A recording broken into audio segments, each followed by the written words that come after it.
Hi, I'm Aaron and I'm in the kitchen, and today I am making Oreo chocolate pie. And we're starting off by smashing our Oreos.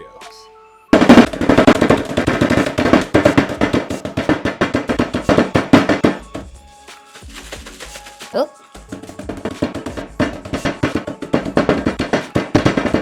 If you have a food processor, you can do it in the food processor, but I really wanted to use my mallet.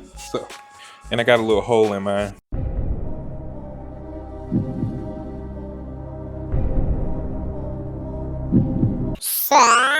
Did I do this smart? Probably not. So, I'm going in with my crushed up Oreos. This is 300 grams of crushed up Oreos, by the way. And I'm putting it all in a bowl. Sweetie, I lied. I do need the top down shot. All right, now we're gonna use our scale here. And I need about 60 grams of melted butter just to get my cookies to come and stay together.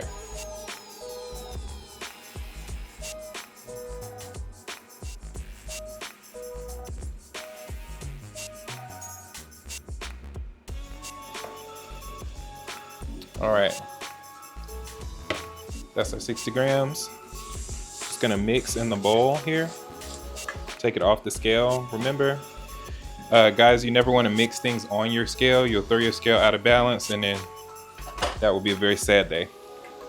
I could have actually kept, I could have smashed my cookies a bit more, so that's what I'm doing now. Just because I want them to really stay together in the crust. For this recipe, you could actually use 450 grams of Oreos, but the crust is the Oreo step that's necessary. The next step is just me adding additional Oreos inside of the pie mixture, and you can do that or not do that. That's up to you guys. Okay, now that I have a rough mixture here, just gonna get it all into my pie tin.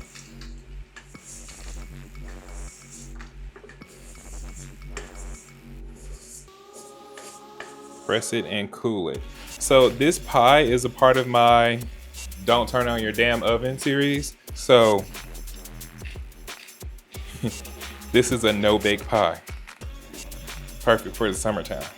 And when you guys are making this at home, do a better job than me and really crush up these Oreos good, or use a food processor. I'm not mad if it's crumbly, like one of the Hershey pies that you could get from Burger King. I'm not mad if it's crumbly like that, but I need to make sure that it is flat enough that it will stay together and not crumble apart when you cut into it. Okay, so our pie crust is all done here. I could make it even finer, and I might. I think I'm going to go back at it with my mallet and just use some parchment paper on top.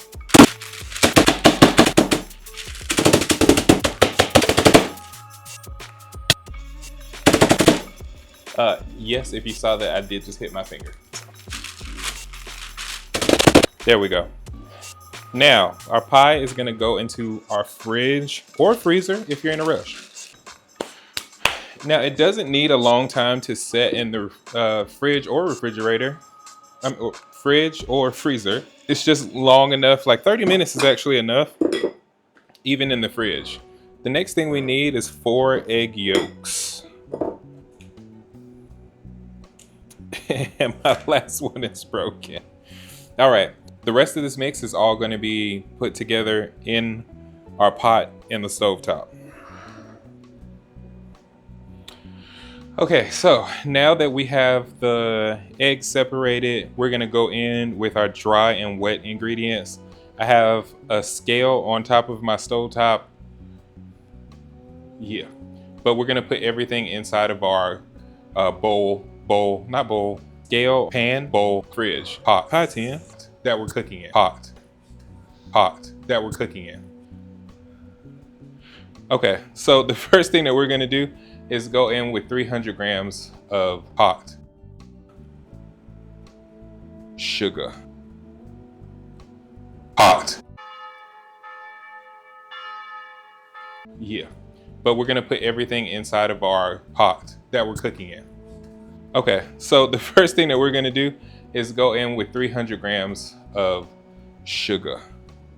Oh, and if you're wondering what the thing is that's inside of the pot already, it's just sugar that I use, not sugar, it's the butter that I used earlier when I was melting down the butter. And it's all going in the same recipe, so I'm not dirtying up another pot. All right. Next, we're going in with 30 grams of flour. And this is just a thickening agent. This and the eggs will thicken up our pie.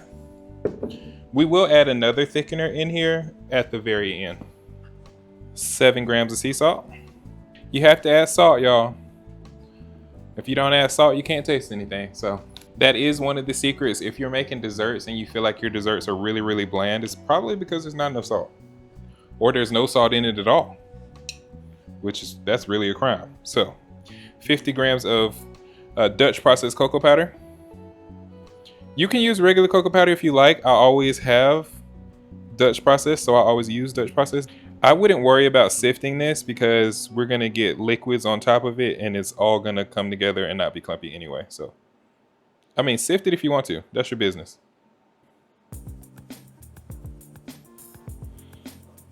Okay, first wet ingredient, we're going in with 350 ml of milk. I'm gonna go ahead and put my mixture on the stovetop and start to stir it together, and then I'll pour my milk in. Okay, so we're gonna mix this mixture on low heat. And it's all gonna come together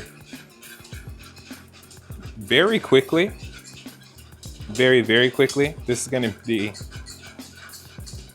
one of the easiest things that you could possibly make.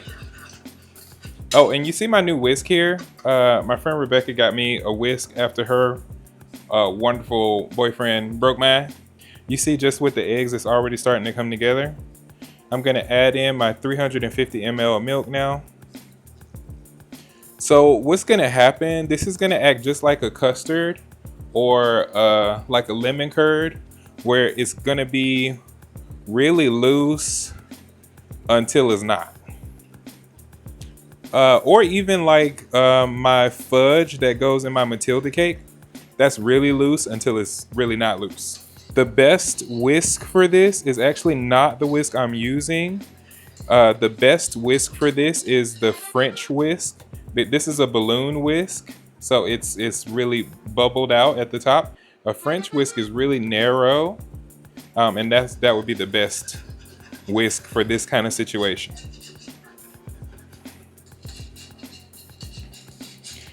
And every time I make one of these recipes, I tell y'all that the best whisk for this kind of situation is the French whisk. And every time I don't have a French whisk. But mix it really, really well and dig into those corners.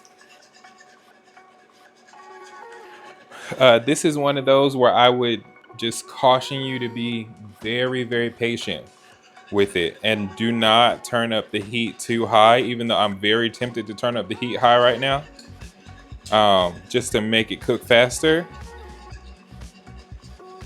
You do not want to turn this heat up on high because it will burn. And once chocolate burns, there's no saving it or rescuing it, it's burned. So this mixture by itself is going to create a nice loose kind of chocolate pie. I want to add another stabilizer to it, and I'm going to add it in the form of a chocolate bar. So here I have 85% cacao, and I'm going to add half of this bar in. So how much is in this bar? So 50 grams is going to go in, and that's going to be my extra stabilizer of this. So once we start to thicken, that's when I'm going to go ahead and add in my chocolate. Question for you guys. Are you interested in having some drink related recipes like eggnog or hot chocolate, you know, towards the end, obviously, or even cocktails? You let me know down below in the comments if that is something that's interesting to you, and I can go ahead and produce those things for you guys. Okay, I'm very tempted to turn my heat up, y'all. Okay, I'm gonna turn it up just a little bit. Do as I say, not as I do, okay? Do as I say, not as I do. I'm just turning it up a little bit. So if my cooktop had numbers, I would say that I just went from a 2 to a 4. I just want to see my mixture get to a boil, and then I feel like I'm doing something, you know? But you see how my mixture is totally smooth here? Without me having to sift the cocoa powder or the flour or any of that. Now, if you want to skip the step of the 85% cacao bar or chocolate bar, cocoa bar, chocolate, dark chocolate bar. If you want to skip that step, then you can just add cornstarch instead of flour. And I would do 60 grams of cornstarch instead of flour. So you don't have another ingredient that you need. Oh, starting to get a little resistance here already, okay.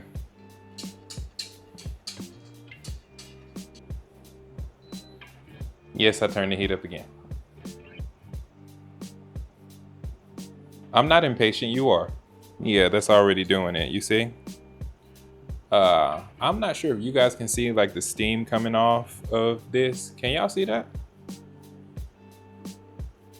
You will see when it starts to bubble. This smells like a very delicious hot chocolate right now.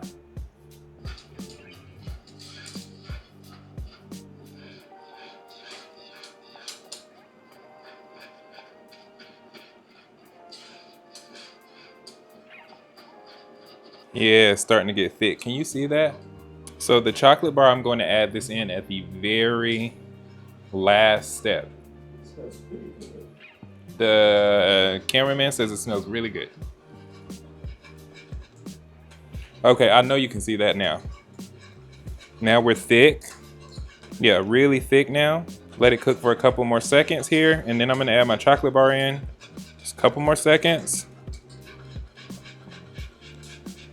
It's a beautiful dark color. All right, that's it, y'all. Turning off the heat. Adding in my chocolate bar. And I'm adding in my chocolate bar at the very last minute because, again, if you burn your chocolate, it is ruined.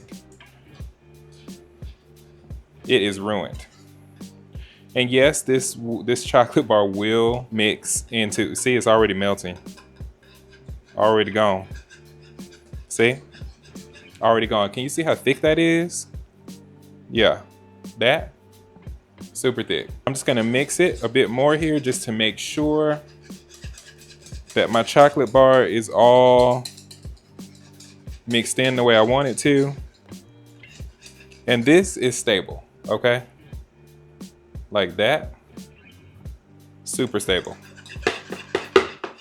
Okay, so for now, I'm gonna put this to the side, let this cool, and I will, actually I'm gonna let this cool. I could actually pour this into my pie tin right now, and I am gonna do that and just stick it all back in the freezer so it can all become friends together. Just gonna grab my pie crust right now. Okay, so it hasn't even been 30 minutes, but my pie crust, and we are solid, okay? Now granted, this is black on top of black with black, so, but let me hold it here. You can see, right? Yeah. So if you want to, at this point, you can incorporate some more Oreo pieces in there.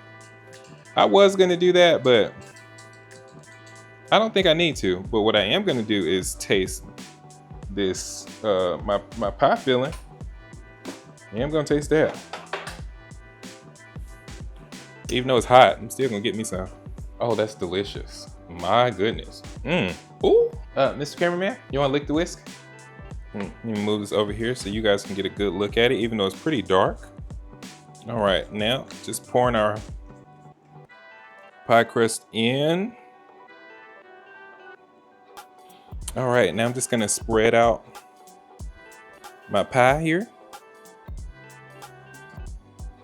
Y'all, that's gonna be so good when we cut into that. Goodness me.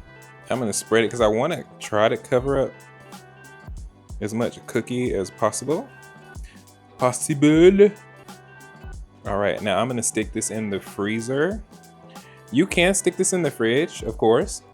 It will in the fridge. It'll need to chill for 4 hours, but I don't have 4 hours to wait for this, so I'm gonna chill it in the freezer for 2 hours,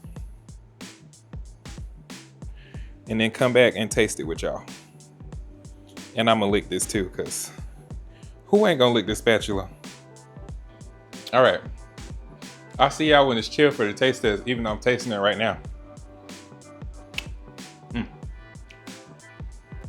Okay, it has been at least 24 hours since the last time you guys saw me with this chocolate pie. My crust is set up real solid. It's really, really solid, sturdy. All right, let's get into this pie.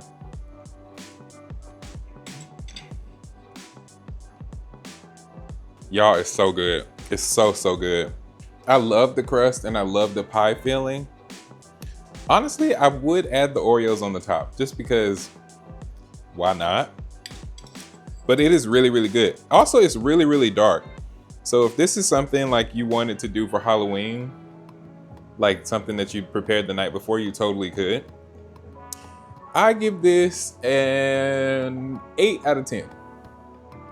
8.5 out of 10. That's my rating for this. Is it weird that I rate my own cooking? Let me know in the comment section below. I hope you guys enjoyed what you saw. If you did, don't forget to like, comment, and subscribe, and I'll see you all next time. Ciao.